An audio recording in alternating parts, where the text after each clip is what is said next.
I'm going to do this whole episode in Afrikaans. Okay. What's up, everyone? Welcome back to StoryTime. Thank you so much for tuning in. We're here today with Steven Kitshoff. Thank you, Kitsy. Thank you for being here, Bagger. So, special reason for you being here today. Obviously, the day of recording this is the 25th of February, the official day of retirement. And now this is releasing on the 26th. How are you feeling, dude? How are you feeling about the day? No, thank you, man. It was a long day, to be honest. I mean, sitting in press conference this morning. But also, no, I'm feeling blessed. I think my career was awesome. I got shown a lot of love across WhatsApp and social media and Instagram. Yeah. So that was special. And I mean, just reflecting a bit and chatting to everyone. It's been a special 14 years. I mean, I had a awesome partner by my side, Amy, and like that was special. But no, I'm feeling a bit relieved to get it over with, or not the career, the announcement, the big reveal. Yeah. But feeling good. Excited for the next chapter. There's been such a beautiful, getting to see you do your thing, both in rugby, but also getting to see little glimpses, right, of the business side of everything happening off the field as well. You've prepped so much in your personal life and in your business life that is going so well, with obviously what everyone knows publicly of Bomb Squad and everything going on there, amongst other things as well, that the transition seemingly is you just as busy, but it switches into a kind of different mode, right? Yeah. Of into business mode. Yeah. No, 100%. I was. I think I've been prepping for this day for a while. I've Bomb Squad started pre-23 World Cup, and it was just it was just a thing. It was listen here, I'm 20 or 31 years old, 30 years old. My career is not going to last forever. I'm not a big CEO at this moment that can last for 30 years and work the same role and same position for 30 years. So I had to come up with something, and I think sitting with Malcolm in the room and discussing listen, life after rugby, it's quite a surreal thing for rugby players, and you don't want to fall in that trap where you come on day 99 and you're like, oh fuck, what's next? What's next? Yeah. And you don't want to get into that position. So I think that's where the entire business mindset started. It was quite a difficult journey, playing rugby, focusing on business, making sure I spent enough time making sure it moves forward. Got injured in April, which had a bit of a mind shift, and I was like, listen, just spend more time in it. The more time you spend in it, it became a bit easier, it became a bit more fluent. Things started happening a bit quicker, and then went back into rugby, slowed down again, and then with the neck injury, it's listen, for the last 6 months, I was just flat out business. I was almost sort of knew where I was going with the injury, but there's no real definite decision until 99, until I literally made the call. So I literally just said, listen, if this is my last bit of work, rehab, rugby-wise, why don't I just spend the rest of the time working, trying to set it up, get it off the ground, grab as much meetings as I can. And I think that's when the flip came, and I was like, listen, you've built this thing, now just go with it. Take it and run. Yeah. Was there and tell me if this is a stupid question, but obviously the injury happened in such a strange way as well. It was during a Western Province game, right? Okay, I have that solid because I don't know if we were at that game. It was an overseas game. In Kimberley. It feels overseas, Kimberley. Technically, stamp your passport. And then came back and you played one Western Province game at Stellenbosch, right? Other way around. So I played Stellenbosch. Okay. Played Stellenbosch, joined the box for a couple of days. That Thursday, flew to Kimberley to play another warm-up game, and the Springboks were playing the following day against the All Blacks at Cape Town.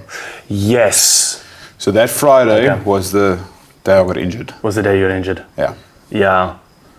And then the process of having injury and then obviously going through surgery and everything, is there as like we say, you've played rugby for so long and achieved everything, but at the same time it's so much of your life and also who you are. You've got such a beautiful duality going, right? But I mean, even we watched the Stormers video and it's yes, Kitsy, phenomenal rugby player, but also, yes, Kitsy, great teammate, but also, yes, Kitsy represented country, but also, there's such a beautiful mixture in that. and I actually wrote something for you that I'll read to you that I wrote throughout the day today that I hope I had enough time for to write it properly. But I basically wrote on the same thing, right, of that you've been able to have both. So at the time of injury happening, what was going through your head? Were you going like, oh, okay, this might be the time that I start looking at the option of, damn, do I keep going, and for what reason, once what feels like everything has been achieved? Or are you going into it going, this cannot stop me? You know, like at what point do you start identifying day 99 could possibly be down the line? Yeah, I think probably like a million things raced through my head when I was sitting in Dr. Davis' offices, and he's like, listen, it's not great. Like, we'll give it 8 weeks, see what happens. If it doesn't improve, then you come in for the operation, and then we'll assess each 8 weeks from there onwards. Yeah. So it was like sitting there, and I was like it's my career, my financial future. I so badly want to get to 100 test matches for the Boxers. Like, probably one of the most important things, like my lifestyle. A lot of things went through my head, and not even thinking about like what we've created with Bomb Squad. That was like right at the back of my mind. Like, it was the last thing. I was just literally just focused on what I've currently built in the rugby space of my career. So I was thinking, and I was like, shit, like this could be catastrophic for my future. Like, and luckily the doctor turned around and said, listen, yeah, even if it doesn't work out that you play again, like you built up so much knowledge with rugby. You've worked with so many people. You've got such a big network. There will always be opportunity for you, either in the sport or if you find a new industry that you want to get involved in. A new avenue, yeah. So that gave me like a bit of, like in that moment, like just made me think a bit and said like, shit, but I actually have started a couple of projects. I have spoken to friends about doing fun things that's either in media or in rugby or in coaching or mentoring or beer, for instance. But like, then I started thinking about all these projects that I actually enjoy and that I spend some bandwidth on, like trying to figure out and trying to build in my head, and made plans and wrote notes and spoke to people about. And then all of a sudden I started feeling better, because then I was like, shit, rugby isn't like, it's not going to be forever, first of all. Yeah. If I decide to retire at 33 or I decide to retire at 38, I'll have to go through the exact same processes. Same transition. And then when you take that 5 years of like your body physical wellness, like a lot of things can happen in 5 years of rugby. It means close to 100 games. Like, it's a lot of effort, a lot of rugby. So I was just like thinking, and then my head started spinning. I was like, okay, cool.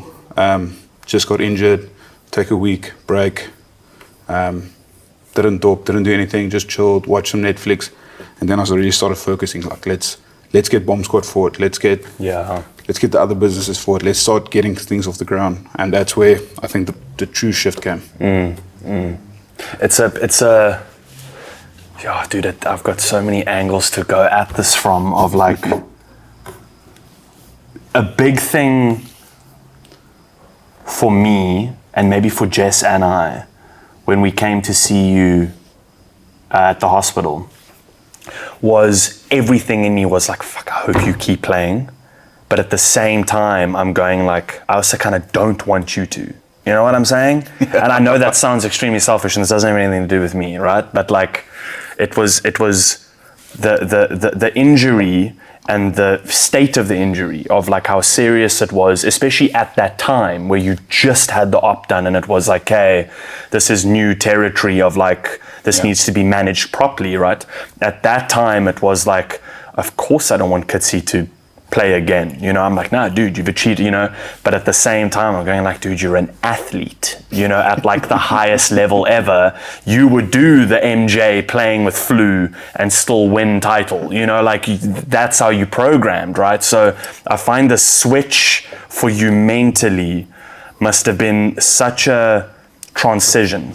Like we were saying before camera started rolling, was that if you take any other industry and you equal it to what you've achieved in rugby, and I have a photo of all the achievements, we'll run through them now just because it's dope, but if you equal it to rugby, right, of like 2 World Cup, let's say now you take acting, right, entertainment, film and TV, what I love, and I go, okay, so you've won back-to-back at the highest standard against the greatest teams in the world, apart on everything else as well.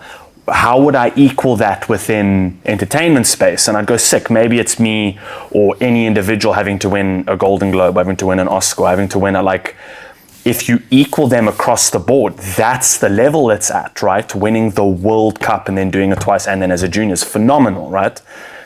If I did that for 14 years and then someone came to me and was like, listen, it's done now, you're not going to act again. The switch for me would be like, what? And that's not even from an athlete perspective. That's not even from a waking up every morning, training with the boys, being with the boys, the game, the travel. That aspect's not even included into my side industry, right?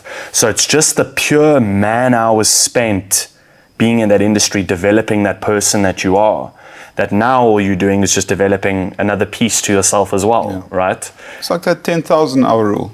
Like you spend 10,000 hours to become a master in something or become really good at something. It's like, that was rugby. Like I've spent so many hours, if it's not physically on the rugby field or in the gym, it was behind a computer, analyzing, watching footage. Studying the game the whole time. And it's the same with you when it comes to acting. Like as soon as you put in all that effort and years of hard work, and something just happens, you take it away. Like you lose a bit of, like your mind goes into dark places for a second or two. But I think with that said, like I mustn't forget that I did spend that 10 hours like studying the game, understanding the game, mastering my scrummaging and tackle technique and rucking. So I can always apply that skill set somewhere else. Like the amazing thing about like captaining the Stormers, for instance, is it taught me a lot of like leadership skills and working with people. Like we sat in media this morning and my missus actually turned around and was like, Flip, that's probably the best I've ever heard you speak in front of camera. Really? And it was just like hours and hours doing press conferences, talking in front of cameras, getting to know a journalist and understanding how to speak to them. And I actually got my point across quite easily. Yeah. And I think that's probably like those skills you develop in doing your operating in the industry for so many years could easily be applied in something new. Yeah. If you channel it the right way. Yeah, and if you're willing to do so, like, you know, literally discovered podcasting by accident, and now I love it, you know.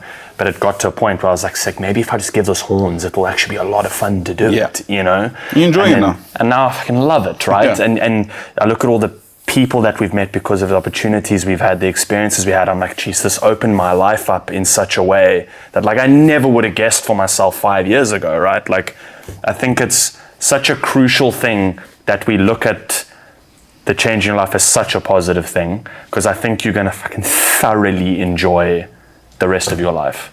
I really think so. And I think, and I mean, I'll read you what I wrote now if I don't cry while reading it, but I'll try not to. But please don't make me cry. You better. You have to cry. Otherwise it was going to be like, how do you write that cuck? Someone chopping onions yet? Get it going. No, it is what. It's been such a beautiful thing to be a part of, to get to see you develop literally, like you say, whether it's on camera or it's business or it's friendships or it's like, it's been so sick. I mean, even attending meetings together last week or week before, whatever, for something that we should actually announce in this episode. It's so sick watching you operate. I'll read for you. Hang on. I hope this lands.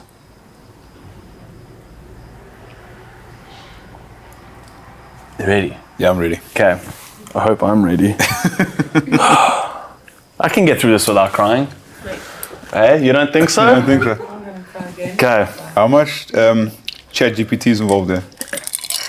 Not at all. Nothing. However, no, genuinely nothing. However, I wanted to write a poem. Okay. And I wanted to make it naughty, right? It's fine. And I was like, shit, I don't have enough time to write this and the poem today. Okay. So I ChatGPT'd a poem that I think is pretty good, right? Like, Okay. So I'll read that as well for you, but that's just love from AI. You know, telling you how sexy you are. Literally, that's AI. Just it's pretty good, but we're into it. But I'll do this one first. We'll get emotional, then we'll laugh. Afterwards. Okay. Cool. I'm ready. Okay, I titled it Note to Kitsy. Oh, yes, I haven't even said the first word. This is going to be a disaster. Okay. Amy's got the t-shirt as well. Okay, wait, I can rock through this. I can only imagine being in the position you've worked so hard to get into. From being a child with a dream of being a South African Springbok rugby player to representing our country through winning 2 World Cups back-to-back. You are a true testament of what it means to be South African. Your love for your home and the fact that you would die and sacrifice for it. You understood the importance of what sport can mean to so many and took up a role that could come with much criticism and opinion. But because of your talent, hard work, and genuine personality, you've made rugby feel tangible for every person that loves to watch and interact with the sport and industry. It has been a privilege to get to know you, your beautiful wife Amy, and some of your close friends. You've allowed me so much of your time and energy, offering friendship in a time in my life that has required a lot of sacrifice and hard work. The last 3 years have been some of the most challenging times I've faced, and without knowing, cracking a cold one with you on the weekend was one of the highlights to keep my momentum going. To have you there has been an example of keep going with a smile and achieve in order to give back. I needed your example during this time in my life. As much as rugby and the level of accolade that you have worked so hard for are an incredible achievement, there's another side to Steven Kitshoff that maybe most don't get to know. As much as over the years you've established career, you've also established incredible character.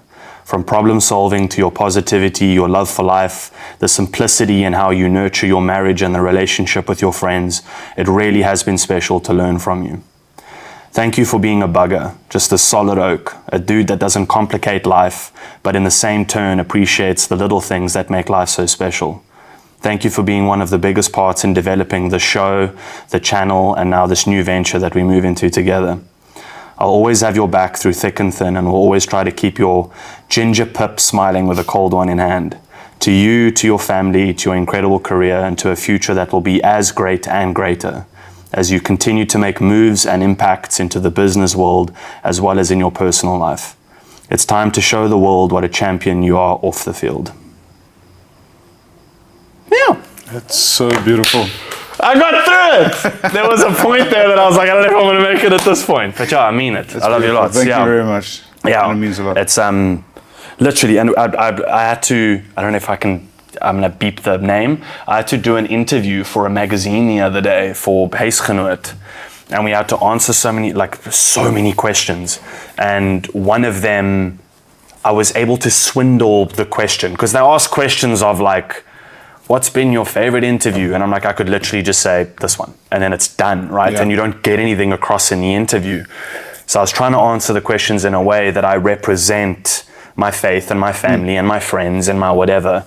And it was just another example of like, I got to a point in answering the question where I had to say, because it makes sense to do it this way, not just to make everyone feel cool, but I literally had to write like Steven and Amy Kitshoff, like, you know, because when we started in that other random studio, like you were literally one of the first people in the studio. Then Bomb Squad started and you guys were in studio to talk about it. Then Malky came back and was both of you, and we, you know, did everything then. Then you and Amy, the first couple ever to then step in and do that as well. Like there's been so many milestones with the show that was because of what you guys did. So thank you for doing that. Do you want to hear the poem? I'd love to, but that was special. Okay, cool. Okay, cool. I get to see Amy. She's like, just give me a second. Yeah. There we go. I was just like, especially getting to sit and have a chat. I was like, I don't want it to be morbid and sad, but I also want to give credit, you know, in the way of like how much you mean, but also look at the future and go like, dude, this is going to be so sick. So I think it's trying to find that, right? Of like... Yeah, you found it. Yeah. On the head. Gooi it. You can go. Do you want to do poem or do you want to do our announcement? Do poem first. Okay. Let's hear the sexy poem. Let's see how sexy this ChatGPT is. I don't even know how much of it makes sense, I'll be honest with you, but let's see. It even kept it in its format. Okay, tell me if this makes sense. This is literally AI. I You have to make eye contact with the crowd as well. Okay. Or the viewers. Okay. I haven't changed a single word of this, eh? So let's see how this goes. Okay. It starts. Oh, Steven. Hang on, wait. I'll start again. Okay, hang on. Okay.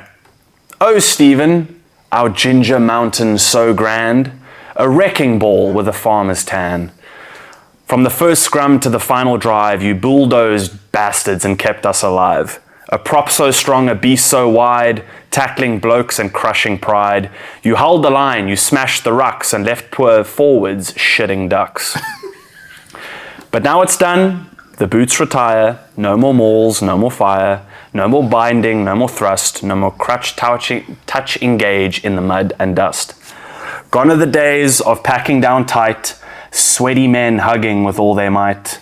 Legs spread wide, heads tucked low, a front row orgy, a proper show. And what now, Kitsy? What's the plan? Golf? Brise? OnlyFans? Will you swap the pitch for a quiet life, or just ruck and maul with the missus at night? Again, this is ChatGPT. I did not write that myself. We'll miss the sight of you in blue, your scrum cap soaked in blood and dew, your big red head, your fearless charge, your tackles that left men needing a massage. Sure. But don't you worry, don't you pout. The bars are stocked, the beers are out. For when a legend calls it quits, we drink, we sing, we talk old hits. So here's to you, our ginger tank, a rugby guard with a massive flank. Retirement calls, go live the dream, and try not to scrum in your sleep, old bean. Don't know what an old bean is, but ChatGPT saw the value. There we go. That was brilliant. That's good, eh? Yeah. I literally just wrote please write a poem for Steven Kitshoff, Springbok, Stormers, whatever. Make it naughty, make sexual jokes, I was just like, let's see what this thing kicks out. And it kicked out that. Okay. Version 1. Yeah, version 1. There we go. We'll get into a second version of this. we can, and I mean, it's like a proper length. It's a proper lengthy one as well. Like, shout out to them. Well done. Well done, ChatGPT. Yeah, well done, guys. So, announcement. Yes. Do you want to say it? We're going to go like word for word. Let's try. Let's play that, what's that? One word. Okay, let's see if we get there. Yeah, okay. see if we get there. No? We'll have to cut that bit out. Oh, we're not going to announce him yet? No. Okay. Attempt 2. Attempt 2. We'll keep attempt 1 and then show it to him on the show. Yeah. Okay. We are going to work together in a show called GameTime. We got there. I don't think we'll do it live on stage, but we got there. Yeah. So basically what's happening is we are expanding the YouTube channel. StoryTime has been phenomenal. One of the most incredible things it's given me is an incredible friendship with Steven and Amy. About 1.5 years ago, I approached you with, I want you in on StoryTime. Anything you want to do, please come in, take it. I wanted to partner Steven into StoryTime as a co-host with bringing in different guests. It was just premature on the discussion.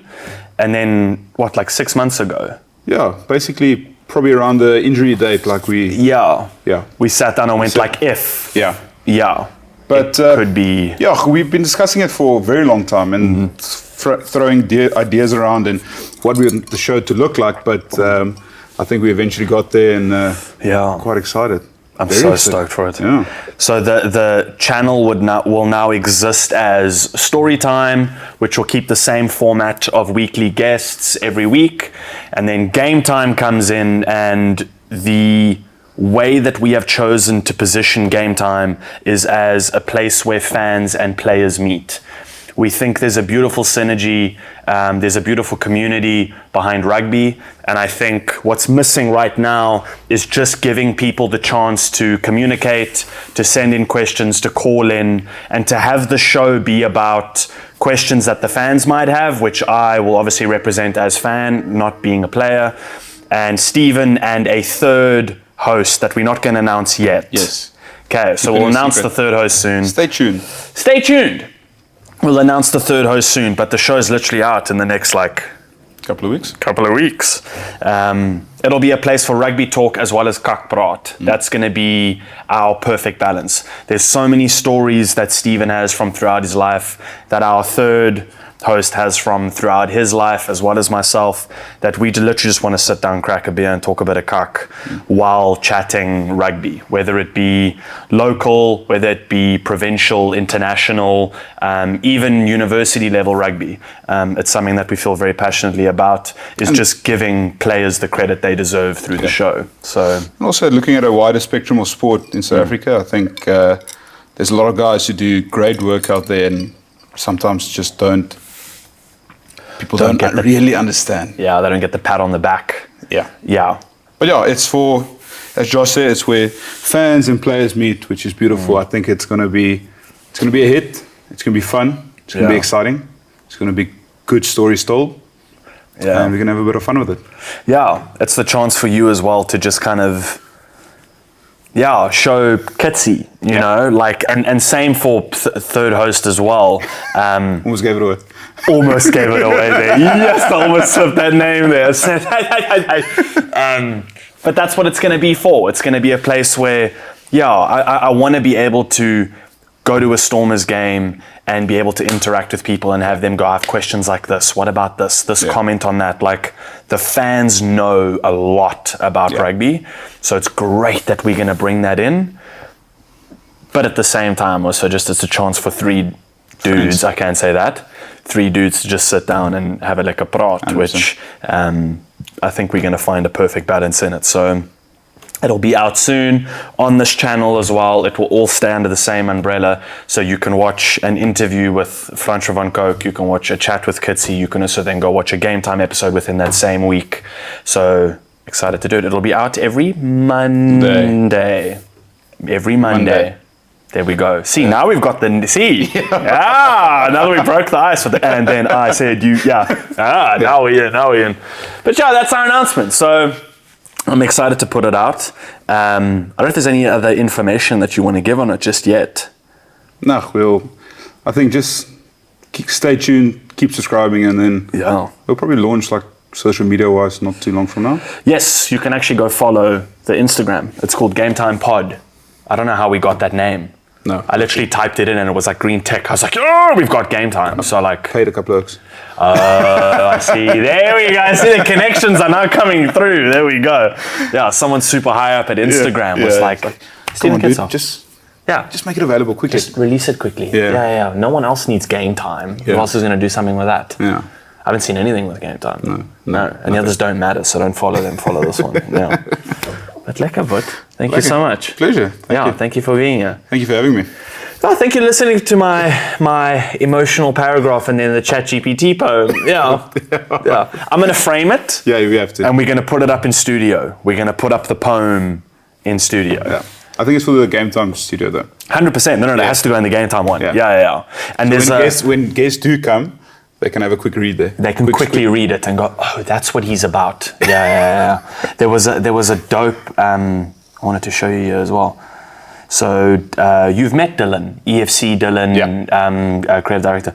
So he does these beautiful graphics. So he sent that one through the other day. Oh, it's very cool, yeah. He does these sick graphics of different athletes and so I was like, we got to get a bad boy like that done for Kitsy. But it's got to be like flames and shit, you know, it's got to be like red hot. Yeah. So we'll get that done and we'll get that put up as well in studio, and then we'll make one for our third host as well. I know what that one's going to be about. Yeah, I know exactly how it's going to look. Yes. I can give away with a hint. Should we give away with a hint? Lots of grey. It's going to be very grey. Yeah. It's going to be a grey. Lots of grey. Array of grey. Yeah, an array of grey. It doesn't have to represent age. No, or 50. Or 50. Yeah. There you go. For just grey. Yeah. And people can connect the dots themselves. Yeah. We'll put out a little thing saying and final announcement, Beer Olympics. Yeah. I forgot about that as well. 15th of March. 15th of March, Beer Olympics with Bomb Squad. Had all the meetings this morning, so we Yeah, I forgot to tell you about that. But that's fun. So that will do as well. So please attend the Beer Olympics on the 15th of March. That's going to be a ton of fun. It's with Bomb Squad at Randy Warthog in Greenpoint. Last year I said Sea Point. So people went right past. I was like, whoops, sorry. So now I got it right. Yeah, turn around, come back. Not in Fresnay, no. Way back, man. But lekker. Thank you for coming in to do this. Congrats on retirement. I'm excited for the rest of life and what it brings. Dude, I'm so stoked to do this venture with you. It's going to be so much fun. It's going to be so much fun. But lekker. Thank you guys for tuning in.